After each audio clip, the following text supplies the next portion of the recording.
ஹரே கிருஷ்ணா. தெய்வத்திராச பக்திவேதாந்த சுவாமி ஸ்ரீல பிரபுபாதர் விரிவான பொருள் உரைகளுடன் அழிய ஸ்ரீமத் பாகவதம் காண்டம் 3 பகுதி 1 பராமரிப்பு அத்தியாயம் 5 மைத்ரேயருடனான விதுரரின் உரையாடல்கள். பதங்கள் 17, 18, 19. 17ஆம் பதம். ஸ்ரீ சுக உவாச்ச ச ஏவம் பகவான் பிருஷ்ட ஷத்ரா கௌக்ஷாரவோ முனி பும்சாம் நிஸ்ரே யசார்தேனதம் ஆக பகு மானயன். மொழிபெயர்ப்பு. சுகதேவ கோஸ்வாமி கூறினார், மாமுனிவரான மைத்ரேயர் விதுரரை மிகவும் கௌரவித்தபின் அவரது வேண்டுகோளின்படி எல்லோருடைய உயர்ந்த நன்மைக்காகவும் பேசத் துவங்கினார். பொருளுரை. மாமுனிவரான மைத்ரேயர் கல்வியிலும் அனுபவத்திலும் சாதாரண மானிடர்களை மிஞ்சியவர் என்பதால் அவர் இங்கு பகவான் என்று விவரிக்கப்படுகிறார். இவ்வாறாக உலகிற்கே மிகச்சிறந்த நன்மை செய்பவராக அவர் தேர்வு செய்யப்பட்டது அதிகார பூர்வமானதாக கருதப்படுகிறது.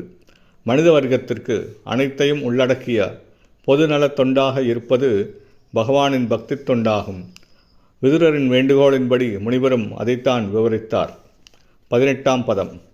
மைத்ரேய உவாச்ச சாது பிருஷ்டம் த்வயா சாதோ லோகான் சாது அனுகிரஹ்ணதா கீர்த்திம் விதன்பதா லோகே ஆத்மனோ தோக்ஷஜாத்மனக. மொழிபெயர்ப்பு. ஸ்ரீ மைத்ரேயர் கூறினார், விதுரரே, உமக்கு சர்வமங்கலம். அனைத்திலும் மிக உயர்ந்த நன்மையை பற்றி நீர் என்னிடம் கேட்டதன் மூலம் உலகிற்கும் எனக்கும் கருணை காட்டியவரானீர். ஏனெனில் உமது மனம் எப்பொழுதும் உன்னதத்தை பற்றிய சிந்தனையிலேயே ஆழ்ந்திருக்கிறது. பொருளுரை. விதுரரின் மனம் உன்னதத்தில் முழுமையாக ஆழ்ந்திருந்ததை உன்னத விஞ்ஞானத்தின் அனுபவம் பெற்றிருந்த மைத்ரேய முனிவரால் புரிந்து கொள்ள முடிந்தது. அதோக்ஷஜ என்பது புலனறிவின் புலன் அனுபவத்தின் எல்லையை கடந்தது என்று பொருள்படும். பகவான் நம் புலன் அனுபவத்திற்கும் அப்பாற்பட்டவர் என்றாலும் உண்மையுள்ள பக்தனுக்கு அவர் தம்மை வெளிப்படுத்துகிறார். விதுரர் எப்பொழுதும் பகவத் சிந்தனையிலேயே ஆழ்ந்திருந்ததால் அவருடைய உன்னத மதிப்பை மைத்ரேயரால் மதிப்பிட முடிந்தது. விதுரரின் மதிப்புயர்ந்த விசாரணைகளை பாராட்டிய மைத்ரேயர் மிகவும் மரியாதையுடன் அவருக்கு நன்றியும் கூறினார். 19ஆம் பதம். நைத சித்திரம் த்வயி க்ஷத்தர் பாதராயண வீரியஜே கிருஹீதோ நன்ய பாவேன யத் த்வயா ஹரிர் ஈஸ்வரः. மொழிபெயர்ப்பு. விதுரரே, நீர் வியாசதேவரின் வீரியத்திலிருந்து பிறந்தவர் என்பதால் மாறாத சிந்தனையுடன் பகவானை நீர் ஏற்றுக்கொண்டதில் சிறிதும் ஆச்சரியமில்லை. பொருளுரை. உயிர் பிறப்பின் மதிப்பு இங்கு விதுரரின் பிறப்புடன் சம்பந்தப்படுத்தி மதிப்பிடப்படுகிறது.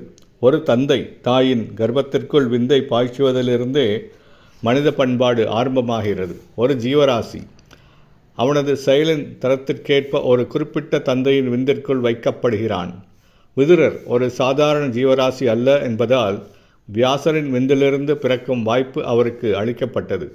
ஒரு மனிதனின் பிறப்பானது உயர்ந்ததொரு விஞ்ஞானமாகும். எனவே நல்ல சந்ததியை உற்பத்தி செய்வதற்கு கர்ப்பாதான சம்ஸ்காரம் மிகவும் முக்கியம்.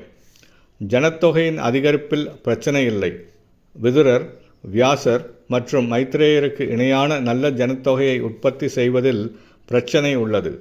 மனித குழந்தைகள் பிறப்பிற்குரிய எல்லா முன்னெச்சரிக்கைகளுடனும் பிறப்பார்களானால் ஜனத்தொகை அதிகரிப்பை தடுக்க அவசியமில்லை.